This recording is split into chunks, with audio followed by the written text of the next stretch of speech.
enjoyment or the materialistic way of life. Kutumba Bharanam, the maintenance of the family. Yata, as it is. Vanarat Jate, of the society of monkeys, or the descendants of the monkey. Translation. The pseudo-swamis, yogis and incarnations who do not believe in the Supreme Personality of Godhead are known as pasandis. They themselves are fallen and cheated because they do not know the real path of spiritual advancement, and whoever goes to them is certainly cheated in his turn. When one is thus cheated, he sometimes takes shelter of the real followers of Vedic principles, Brahmanas or those in Krishna consciousness, who teach everyone how to worship the Supreme Personality of Godhead according to the Vedic rituals. However, being unable to stick to these principles, these rascals again fall down and take shelter among Sudras, who are very expert in making arrangements for sex indulgence. Sex is very prominent among animals like monkeys, and such people who are enlivened by sex may be called descendants of monkeys. Purport by His Divine Grace A.C. Bhaktivedanta Swami Srila Prabhupada. By fulfilling the process of evolution from the aquatics to the animal platform, a living entity eventually reaches the human form. The three modes of material nature are always working in the evolutionary process. Those who come to the human form through the quality of sattva gun were cows in their last animal incarnation. Those who come to the human form through the quality of rajagun were lions in their last animal incarnation, and those who come to the human form through the quality of tamagun were monkeys in their last animal incarnation. In this age, those who come through the monkey species are considered by modern anthropologists like Darwin to be descendants of monkeys. We receive information herein that those who are simply interested in sex are actually no better than monkeys. Monkeys are very expert in sexual enjoyment, and sometimes sex glands are taken from monkeys and placed in the human body so that a human being can enjoy sex in old age. In this way, modern civilization has advanced. Many monkeys in India were caught and sent to Europe so that their sex glands could serve as replacements for those of old people. Those who actually descend from the monkeys are interested in expanding their aristocratic families through sex. In the Vedas, there are also certain ceremonies especially meant for sexual enjoyment and promotion to higher planetary systems where the demigods are enjoying sex. The demigods are also very much inclined towards sex because that is the basic principle of material enjoyment.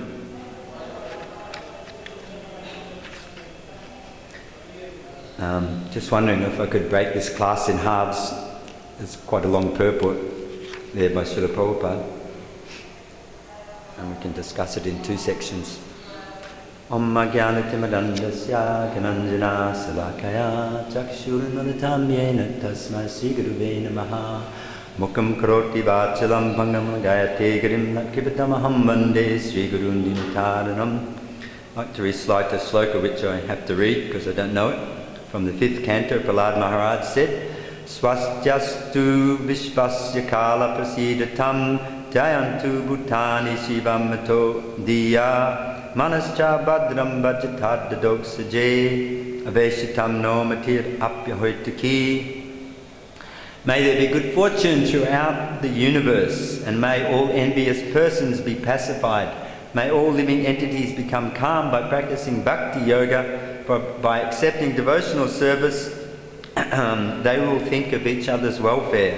Therefore, let us all engage in the service of the Supreme Transcendence, Lord Sri Krishna, and always remain absorbed in thought of Him.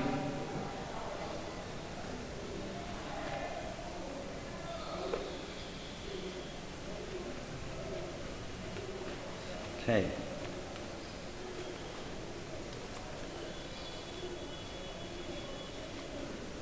I thought I brought some notes with me here. Yes? Somewhere deep down in there.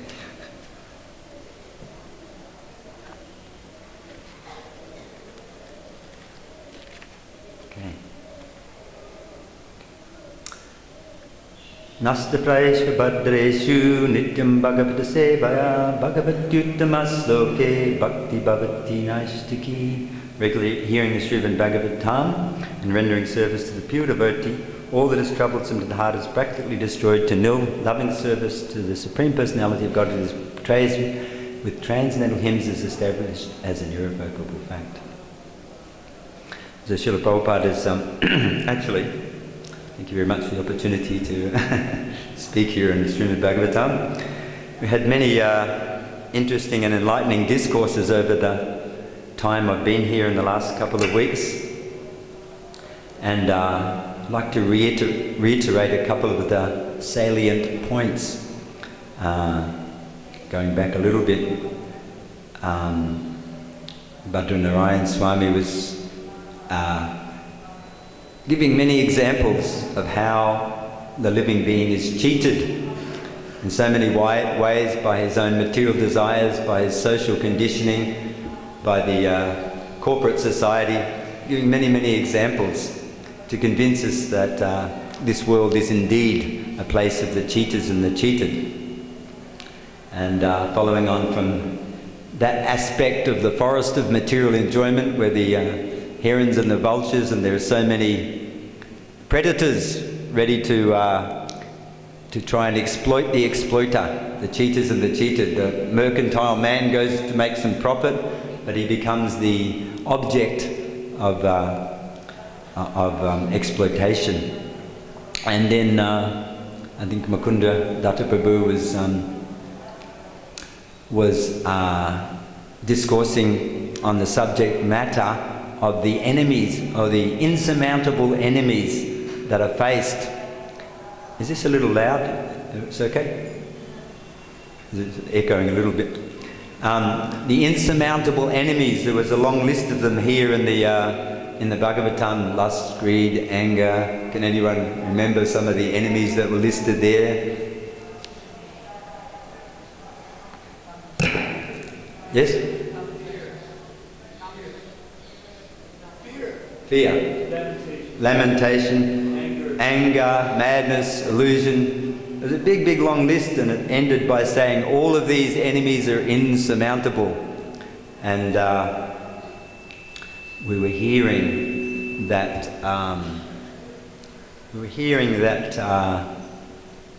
the powers that be now are the what are they called? Transnational corporations, the TNCs, I think he said, and how they are a very materialistic outlook, and that we are conditioned, very much conditioned by these different influences.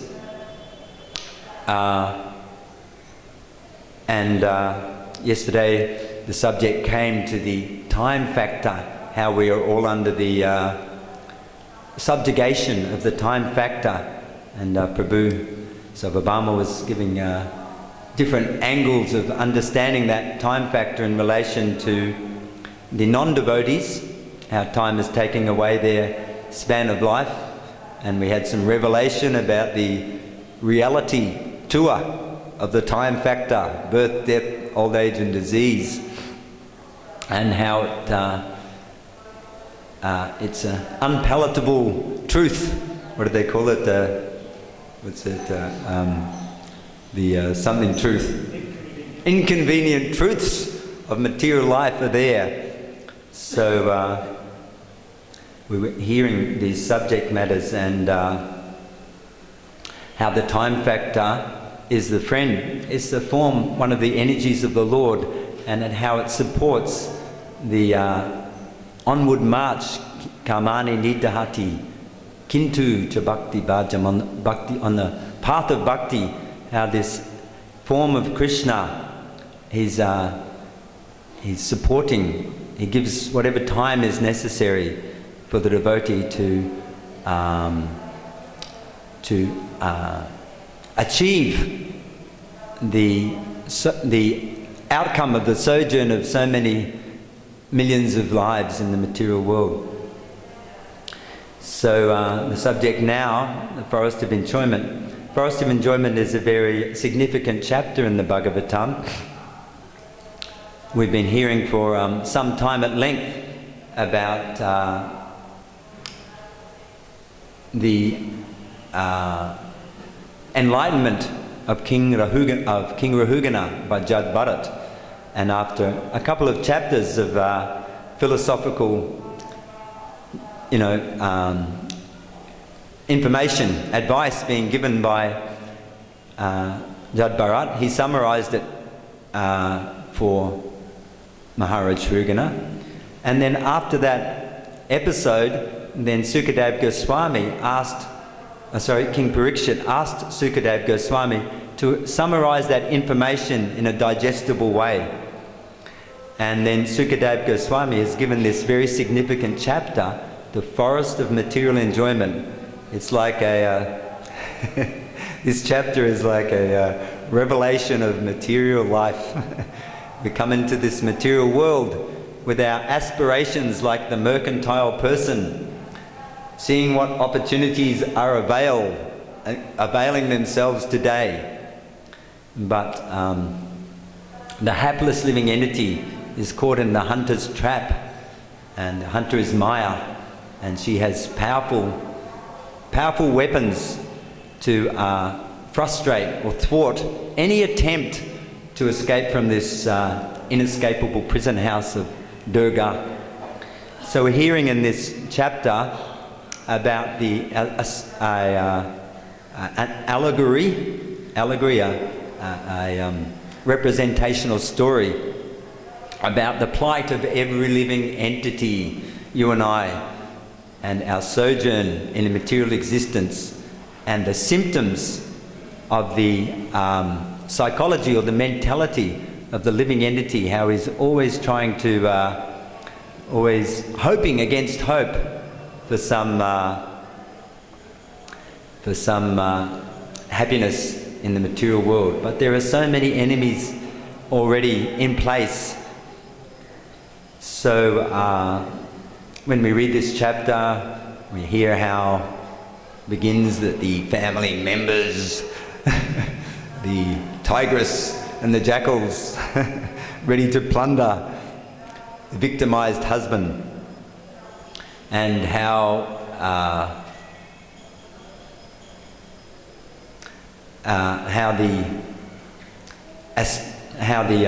the living entity, how he addresses his challenges of material life.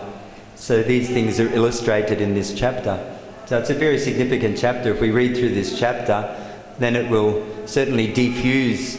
If we read through it with a objective view, it'll defuse any hopes that we have left in material life. So it's a very important chapter. And it's coming to these verses are dealing with the substance of the living entity's commitment to material life, or the pinnacle of material enjoyment, Maituni Bhava, the union of male and female is described in the Bhagavatam, Pumsa Striya Maituni Bhava Metam, Tor etam Vidagrantamahu, Tapta Krihekshetra Sutapta Vritaya Janasya Mahoya Mahammameti. That this conviction that I am the body and that I have a right to commandeer so many things in my cause, in my rightful claim for enjoyment. I'm a child of the universe, it owes me something. Thinking in this misguided, perverted way. And the living entity suffers tribulation after tribulation for his education. It's an educational tour, the tour of reality. So we've come to Krishna consciousness to be educated, to be re-educated, to be acculturalized to the spiritual standards. So Srila Prabhupada is pointing out in a very heavy way the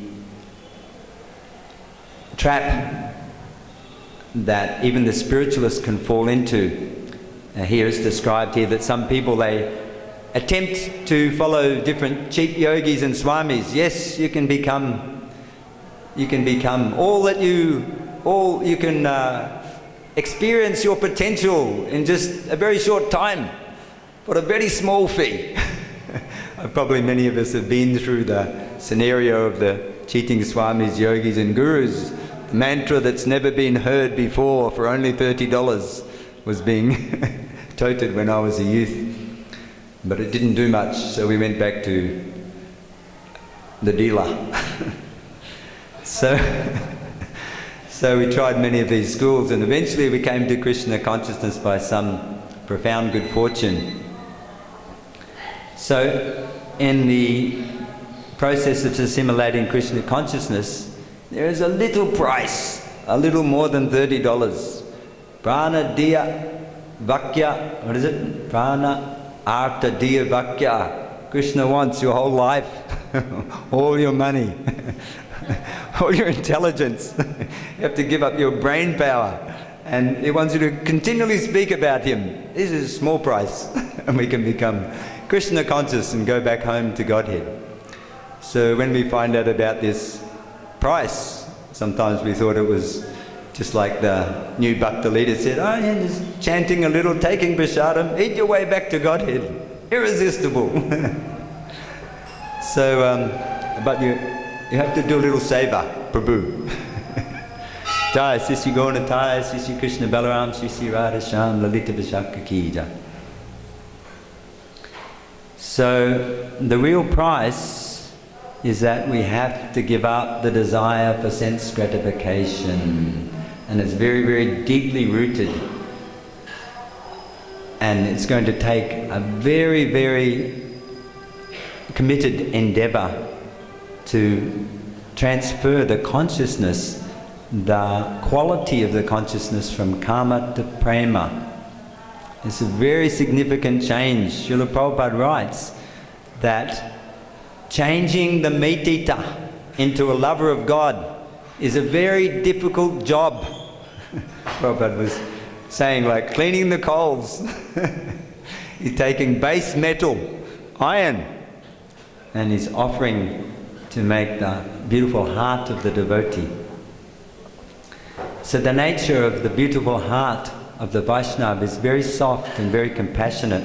That's why I recited that prayer in the beginning. Prahlad Maharaj is desiring to liberate everyone to the platform of loving devotion, wherein the welfare of others is a prime concern. In this way, God is pleased with such a mentality, and the path of human society becomes progressive. So it's a very difficult job to get rid of this karma in the heart, this desire for sense gratification. It's not a quick fix. You just can't put on the put on the right color and it's all over. It's not a quick fix. We have to be ready to give our heart and soul. Vyavaya savatmika buddhi. We have to be ready to dedicate our life to the service of Guru. And in this, we may be fortunate to follow the simple life of brahmachari. Good luck. I mean, God, you're blessed to do that. Or most of us will have to learn a bit by the school of hard knocks. It's another auspicious path. Just takes a little longer and a little more hard work in some areas. Bhakti Vidyapurna Maharaj is quoting from, this is from a friend, from a student was quoting this, that if you work very hard in the Grihastha ashram, there are many obligations, many tribulations. But if you work very dutifully, you perform your dharma, and the dharma in the Grihastha ashram, you have to look after the dependents and make sure they're Krishna conscious. And you have a great obligation to society at large, because a person has to be very vigilant to make his home respite for needy people. Just like Srila Prabhupada's father used to daily go out onto the street. Is anybody hungry? Please come. Prabhupada said he would at least entertain several sadhus every day, because he was a real grihasta, and this is grihasta's duty, to give in charity, to extricate themselves from the fruits of their work. This is a very important obligation. The main obligation in the household of life is to give charity. And the other day I had the good fortune to be invited to a friend's place here. He's from South India. He said there's not many grihastas here in Vrindavan from South India. He's a very qualified scientist, computer scientist. He could get a job, good job anywhere. People are pleading him to come and work for them. But they have 3 little children, and his wife and himself, his name's Subramaniam, when they started to become Krishna conscious, then they realized the dangers out there in the material society, the promotion for the games and all these things which are often aimed at the youth. And they realized, better take shelter of Radhasham in Vrindavan. So they've come here and they're living in a, hand-to-mouth fashion.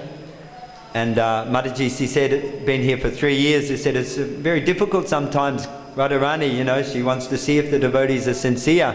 Sometimes they're suffering some health problems, or sometimes a monetary problems. She said it's always one or the other, just about in Vrindavan, and she shares the experience with many people. But they're very, very blissfully committed, because one of their Siksha gurus, he asked advice, and he said, no, don't go out of Vrindavan while the children are young like that, or don't leave them. You're the father. You have to be with them. So he's very joyfully inviting devotees to his house and sharing whatever little resources he has, knowing well that this is his part of his dharma. So if we want to be successful in our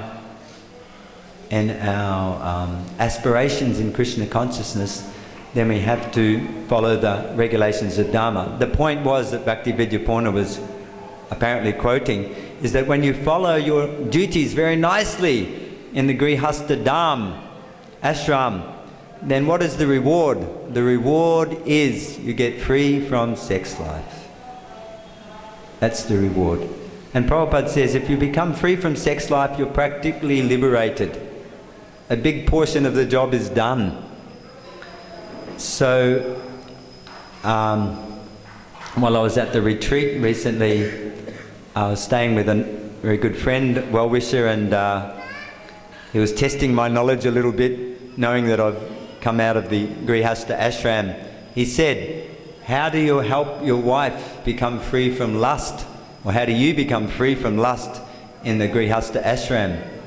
Sort of caught me off guard a little bit, and I said, well, you just stay busy so that you haven't got time for it. I've heard this idea toted around. But he corrected me. This is not actually, this is a band-aid cure. Repression, Krishna says, will not last if you just hide the problem. He says you have to show your wife love. You have to love her. You have to love everybody. You have to show real love, real concern for each other's Krishna conscious. And then you'll be so busy being Krishna conscious that you'll enjoy the higher taste. So, overcoming karma doesn't mean repression, it means expression of our natural tendencies in the appropriate way. The Krishna says that mitya chadasa uchite, no use being a pretender if your mind is somewhere else, but better to follow the path of karma yoga, bhakti yoga, and control the mind by performing activities in Krishna consciousness. This is the positive engagement for the mind and senses. And then Krishna says that you can overcome this greatest enemy by this process of regulation. Indriyan, what is it? Tasmad indriyanya do niyamya bharatashrava patmanam prajihinam kama rupa darasadam. This great enemy in the form of lust, in the very beginning, curb this great symbol of sin by regulating the senses. Thus you can overcome this formidable enemy. So this regulation is the Vedic process, the prescribed activities in the varnas and ashrams. And Srila Prabhupada, hang on, where to go from here?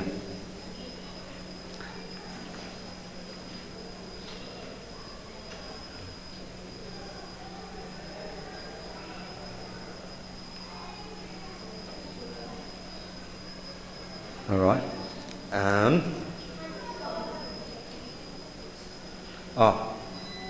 Srila Prabhupada was mentioning that, just to confirm, reiterate the point that Mukunda Datta was singing some very funny song by Kabir, and I wish I spoke Hindi because it elicited a lot of humour. But he was saying how Kabir wrote this poem that confirms this chapter of the Forest of Interior Enjoyment, that the so-called love in the household is simply, in the materialistic household, simply based on selfish desires. No more. It's exposing it in a very, very, very flat way. Srila Prabhupada is also affirming that there is no love in the material world. There is no love. He said, just like love or friendship, you may share a very, meaningful relationship. But if something happens in that relationship, goodbye. Never speak again. Many times this happens. We don't expect it. We'll think we'll be friends for life. If something happens, how can he do that? I'll never forgive him. On and on. Because Prabhupada said, because there's some condition there. Real spiritual love is unconditional. Ahoitaki. That unconditional love, it can only be experienced when Krishna is there. Because Krishna is the only unconditional lover. Even the highest aspect of love in the material world, between that of the mother and the child. We see sometimes the child kills the mother, or the mother kills the child, or the father kills the son. These things are going on. Aurangzeb, right? Killed his brothers and imprisoned his father, Is this material life? His little baby has so much love and affection, later on become worst enemies. Because there's conditions there. But when we evoke unconditional love through the gradual path of bhakti, through the gradual evolution of bhakti, then we can start to achieve an understanding of the symptoms and the mentality of pure devotion. So we have to understand the symptoms. The Daivi Sampat, we were hearing from the Bhagavad Gita about the qualities of knowledge. That knowledge, that means awareness. And jnana, it doesn't mean just some facts and some slokas in the sloka belt. It means a kind of consciousness. And because these qualities are mentioned, humility, start off in the chapter 13? Pridelessness, humility, tolerance, all these qualities, you can't quantify them, they're book knowledge. Krishna says these are knowledge and all else is ignorance. So, seeing the symptoms of a Vaishnava, then we have to follow in their footsteps and we have to take their shelter. So I'd just like to finish this purport. Got only short time left. First of all, the conditioned soul is cheated by so-called swamis, yogis and incarnations when he approaches them to be relieved of material miseries. When the conditioned soul is not satisfied with them, he comes to devotees and pure brahmanas who try to elevate him for final liberation from material bondage. However, the unscrupulous conditioned soul cannot rigidly follow the principles prohibiting illicit sex, intoxication, gambling and meat eating. Thus he falls down and takes shelter of people who are like monkeys. In the Krishna consciousness movement, these monkey disciples, being unable to follow the strict regulative principles, sometimes fall down and try to form societies based on sex. This is proof that such people are descendants of monkeys, as confirmed by Darwin. In this verse it is therefore clearly stated, Jata Vanara Jate. Vanara Jate, descendants of monkeys. So definitely I have some monkey predecessors in the family tree, Gochara, the Vanara Gochara. And I can honestly say it's, yesterday Prabhuji Janardhan Swami was trying to find a person to give class. He asked me, he said, how long have you been a devotee? I said, a few decades, Prabhu. But I can tell you it's no qualification for being a devotee because I'm learning so much day by day, simple things that I should have learned on the first week as a bhakta. I was just at the retreat and I was marking down in red print, Pratishta, the biggest enemy, the cause of all anarthas. I have to give this up now before it's too late. Before I die desiring these foolish, foolish objectives, some recognition. And then all the corollary problems that follow from this misguided aspiration. And my friend here was involved in the discussion with the 24-hour kirtan people. He told me a nice response from one of the kirtaniyas. He asked them very cordially, do you need anything for the kirtan? One kirtaniya boldly, I guess in the following footsteps of Ayendra Prabhu, he said to Bhanabhata, we don't need money, we need pure devotional service. Bhanabhata was impressed, I think. So we need this aspirational conviction, but we need a feasible path to get from A to B. We're not pure devotees when we come to Krishna consciousness. We are very contaminated souls, and it's a long path, Prabhupada said, from karma to prema, from ado shraddha to Krishna prema, to bhava. But it's illustrated how the living entity can go there by performing the appropriate activities. So, Srila Prabhupada was very concerned. It was brought out a couple of days ago from Bhagavad Gita that the demoniac, they do not have a social and political and something else system for the upliftment of people, wasn't it? It was in the 7th chapter of the Bhagavad Gita, Nam Duskritina Mudha. They said these Naradama, the lowest among men, they don't care for the Vedic injunctions. They create their own kinds of societies. Srila Prabhupada was very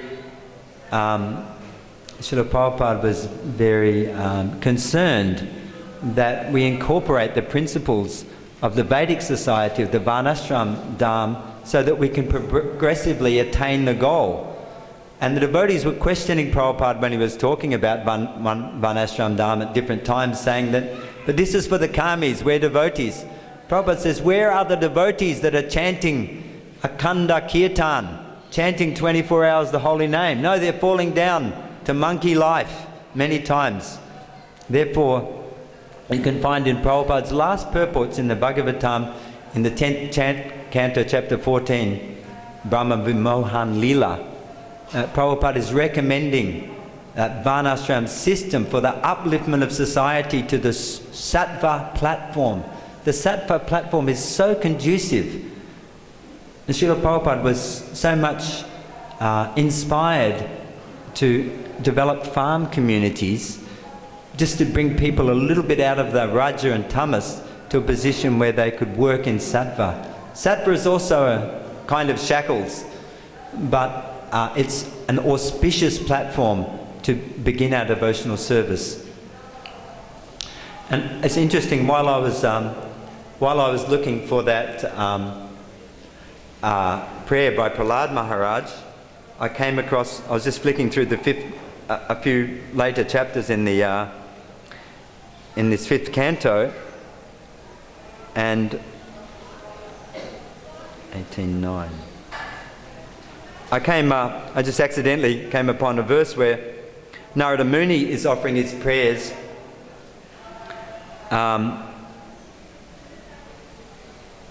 where is it?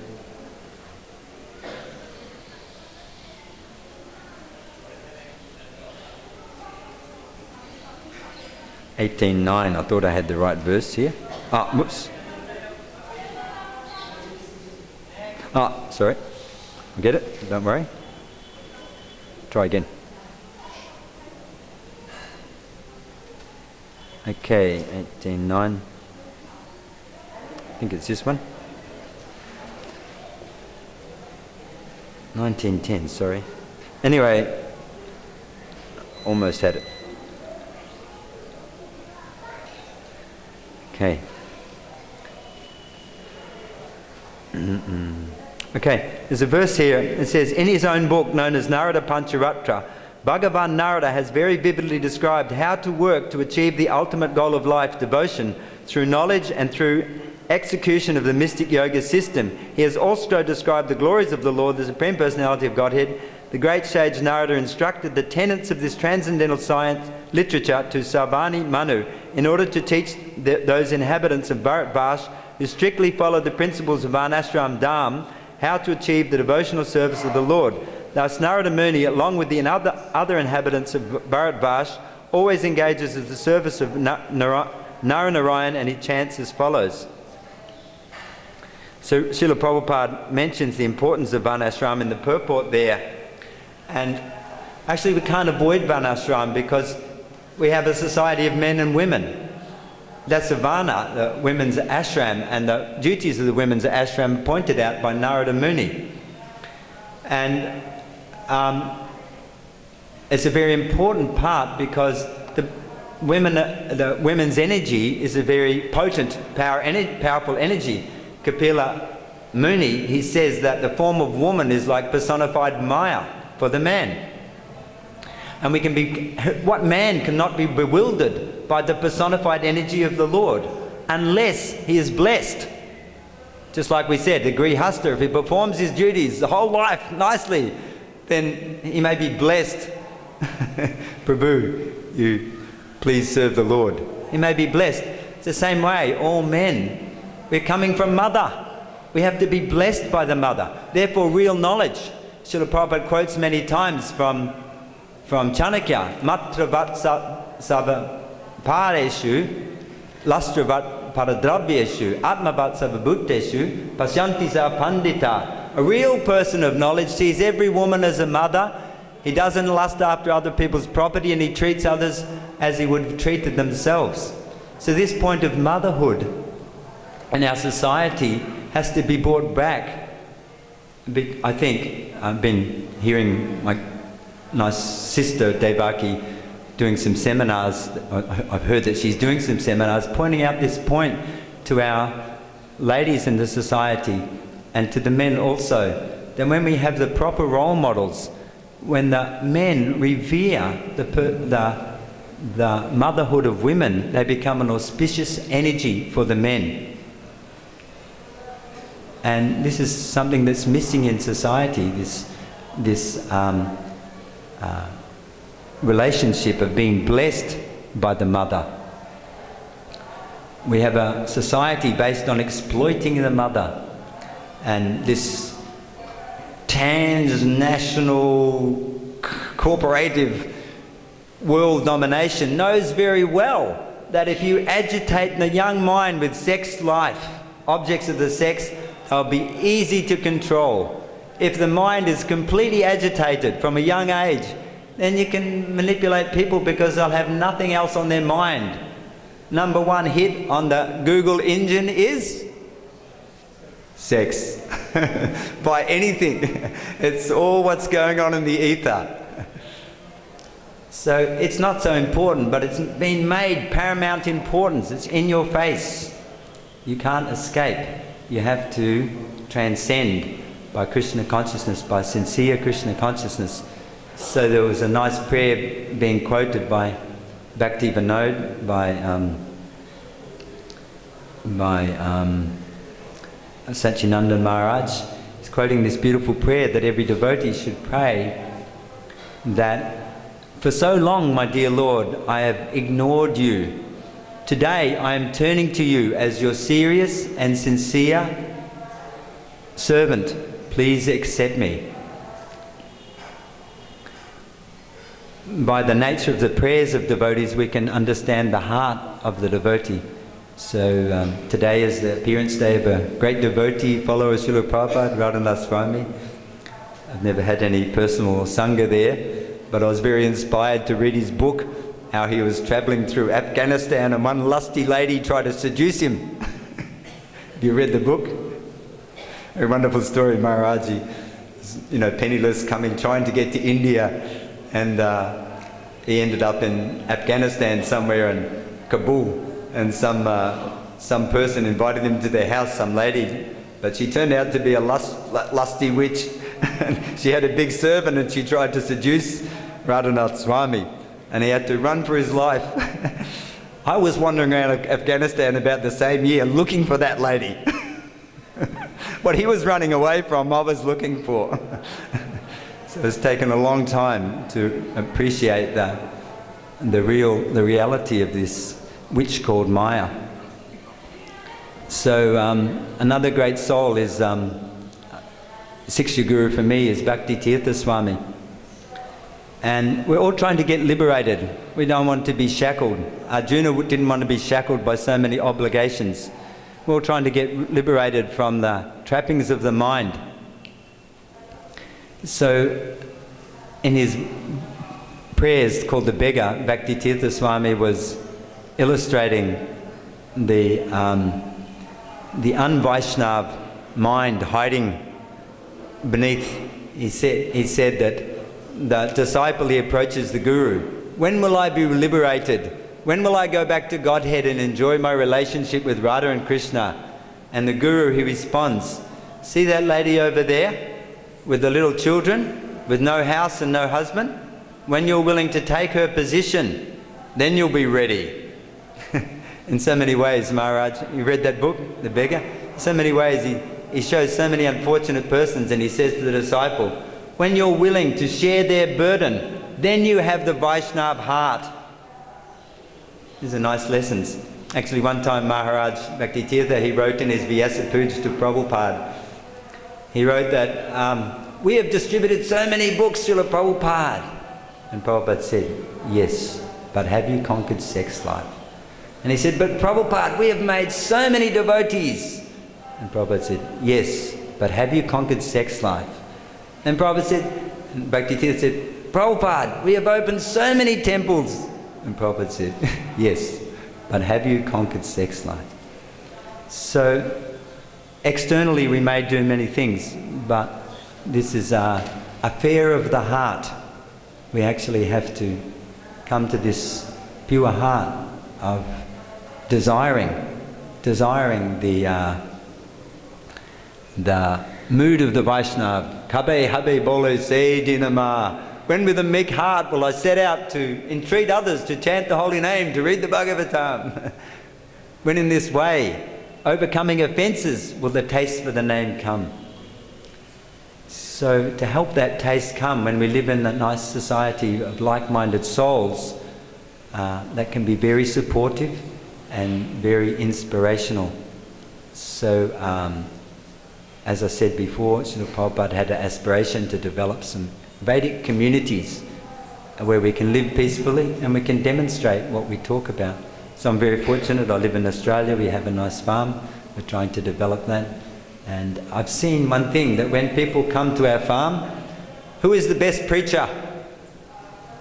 Who is the best preacher? I can tell you that it has 4 legs. When people come and see Mother Cow and the bull, that can do more than the best lectures. And the cow licks the people, because they're all missing this motherhood. So So, with the cows in the center and with the goal set for developing our taste for the name and service, Nam Ruchi, Vaishnav Seva, and Jivadoya. These are the three symptoms of the Vaishnav's heart. And by aspiring for these things, then we conquer the lower nature. Evam Buddhe Param Buddha Samsta Vyatmanam Atmana Jihisatun Mahabahu Kamarupa Tarasadam. Krishna says, by controlling the lower nature, by deliberate spiritual intelligence, you control the lower nature by the higher nature, and thus you can progress and conquer the enemy. Not by repressive methods, but by Vaishnav Achar. So thank you very much for giving me a chance. I wandered here and there, I was a bit around the place, but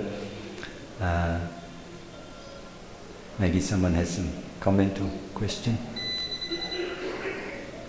Or maybe like Janardhan, we have some service to do, just have to go. Yes, Prabhu.